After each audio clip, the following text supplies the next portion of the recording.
Hello everyone, welcome to my channel where we talk about the things we love like gaming, shows, and anime. It's time for some really big fun, my fellow friends. Time for a little more hardcore. That's right, it's time to go Mortal Kombat and check out the top 10 Dragon Ball Z Fatalities. The fight scenes are the entertaining part of the series, but the best part we are always waiting for is the finishing blow that ends the fight. So everyone get ready. Let's begin. Number 10, Babidi.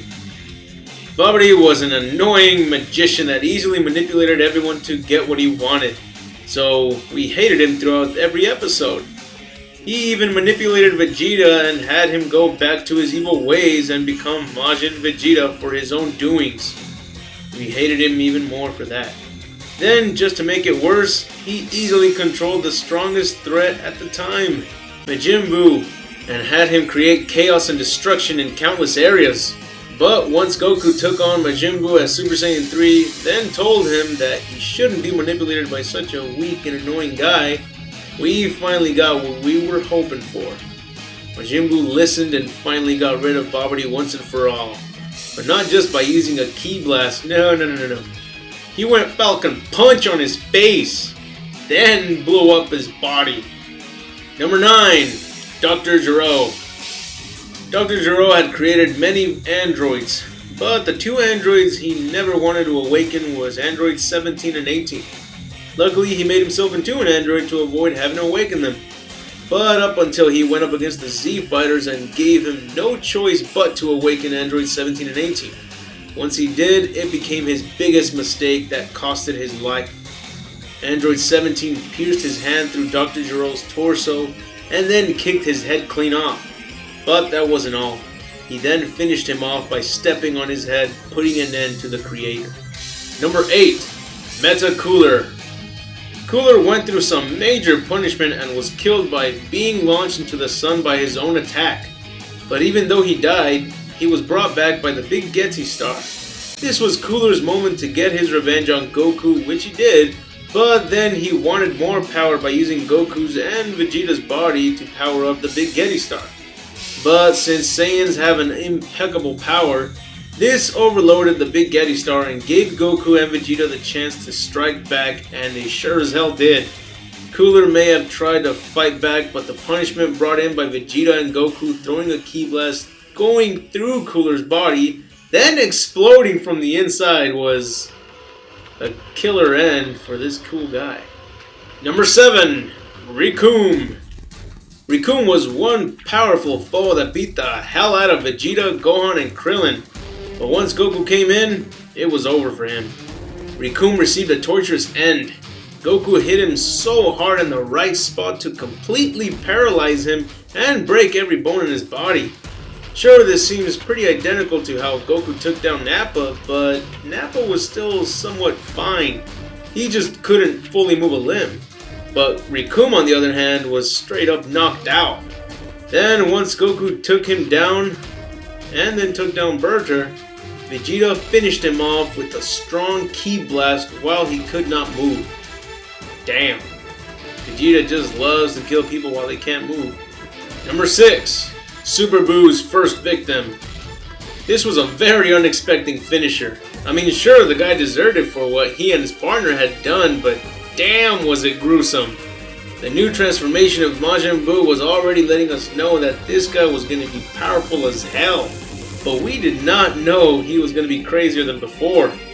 Super Buu can stretch far like chewing gum, and as his first victim, he flies into the man's mouth and just keeps on going until he explodes.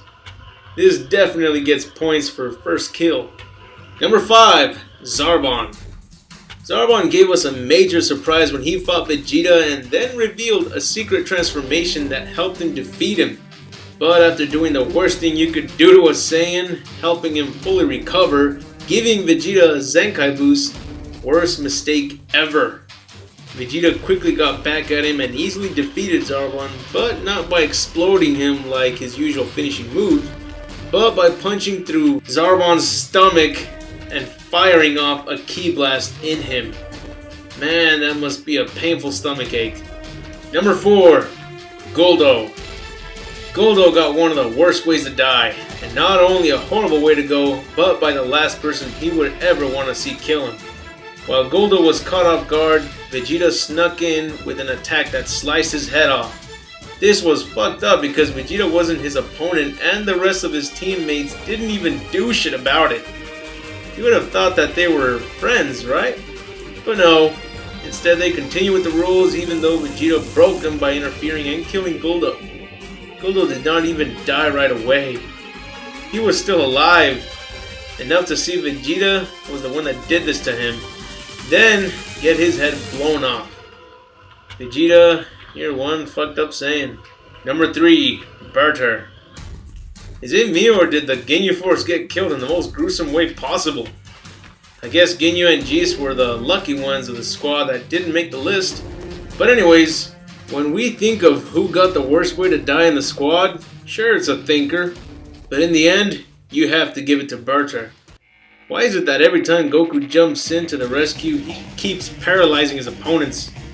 And then, just as always, Vegeta swoops in for the kill. But only this time, he goes too far. Yes, cutting off a guy's head is insane, but jumping really high and landing your knee in a victim's neck is fucked up beyond belief. I mean, damn, what the hell, Vegeta? What kind of a childhood did you have? Number 2, victims absorbed by imperfect Cell. Finally, here are victims that were not killed by Vegeta, but that does not mean they were less tortured. Cell is one messed up guy as well. While he is in search for androids 17 and 18, he is going around drinking every citizen in sight. And it's not even a quick painless one. This is by far a horrible way to go. Cell penetrates his tail into a victim and slowly begins draining them until they are nothing. I can't express how horrible that must feel.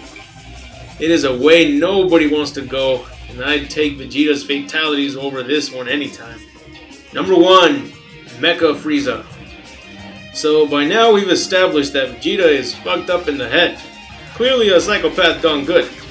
But then he went off and had a kid known as Trunks, spreading his evil genes. What I mean by this?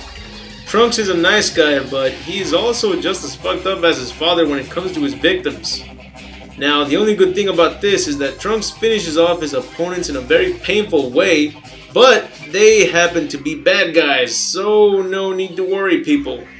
We got ourselves a Dexter Morgan on our side. I mean, look at this. Look at how he finishes off Frieza. He could have just sliced him in half and left it at that. But instead, he continues to slice him into pieces and then finish him off. Fucking badass. You gotta hand it to him though. He sure can finish off opponents in style. Well, that's it for the top 10 list. I hope you enjoyed the video. If so, put a thumbs up. And if there are any other videos you would love to request, please let me know in the comments. Also, post up any comments, funny ones or whatever ones you can think of. I put the best comments of my videos at the end of them when there are some really good ones. And if you want to see more of my videos, be sure to hit the subscribe button because it really helps me out a lot. And I'll be sure to let you know when I post up more videos. This is Score saying have an awesome day.